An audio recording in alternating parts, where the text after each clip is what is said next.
If I told you the greatest fight in UFC history was on the precipice of occurring, but nobody was talking about it, would you believe me? Not even that no one's talking about it, but moreover, it has the potential to change the landscape of MMA into something possibly so unrecognizable that we are going to be ushered into a new world of mixed martial arts. This fight could utterly change the way our ancestors view us, purely because of the fact of the groundbreaking changes that will occur due to the fact that this fight is occurring. Within the first round of this fight starting, we will have seen something we've never seen before. Comparable to when Neo decided to challenge Agent Smith instead of running away. He in that moment permanently broke the mold for what it meant to be a hero. This fight's gonna do that.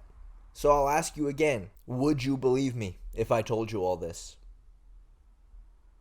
Well, I don't blame you because the fight I'm referring to is Chase Hooper versus Jordan Leavitt. I, like many others, first got introduced to Chase Hooper when he fought for the Contender Series. I mean, that video blew up on YouTube. Because how are you not going to click on this thumbnail? I mean, are you kidding me? But the truth is, Chase's body type is a literal cheat code. Yeah, he doesn't have any muscle on his body, but do you know what that allows you to do? You can do origami with yourself. Oh look, you just mounted him. The best position you could possibly be in mixed martial arts. Nope, Chase just folded himself in half and now he's getting you in a leg lock. He is the literal definition of the most annoying person you could possibly roll with. No matter what position you get him in, he is just constantly bending and inverting. Mix that in with how high level he is in jiu-jitsu and you've got a dangerous fighter on your hands. I mean, he put Clay Guida in the truck and then calf sliced him for Christ's sake. As far as how that ranks in terms of accomplishments, it's an accomplishment. That's for sure. Oh, and not to mention, he's practically the fucking Terminator. Chase is constantly walking right at you, chin right up in the air, just begging you to punch him because he will eat it and keep firing back. I'm aware he got TKO'd at 145, but now he's a 155er, and every aspect of his game has skyrocketed. Did you see the striking clinic he put on in his last fight? He's becoming more and more well-rounded, and dare I say, future Dagestani kryptonite, huh? Maybe not. But also maybe yes. But. It takes two to tango, and Chase has an amazing dance partner in Jordan Leavitt. Now, they call this guy the Monkey King, and it's not hard to see why, because monkeys are very strong. And if there's one thing Jordan Leavitt is, it's strong. Picking guys up and slamming their heads through the canvas is this guy's middle name.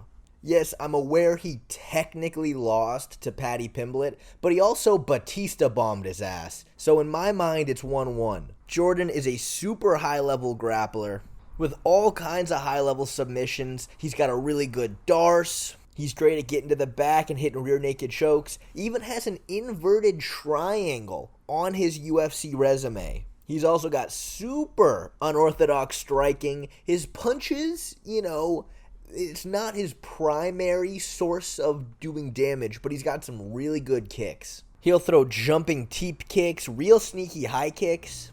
But what I really like about Leavitt is he's got really good reactive takedowns. See, a lot of guys, especially today in MMA, they just look to back you up to the fence and then just shoot a takedown as soon as they get you there. But what Jordan does so well is he'll time his takedowns right off your punches. He'll duck right underneath and hit you with a good power double leg.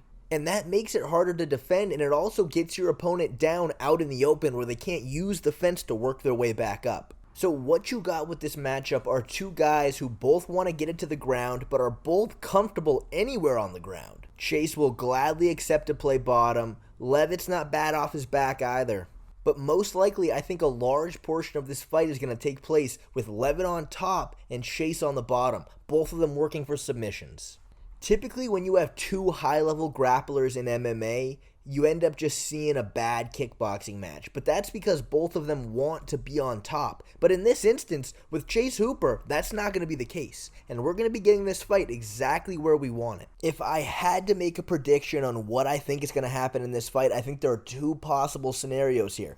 I think Hooper's going to go out there, he's going to pull side control, and he's going to hit a buggy choke.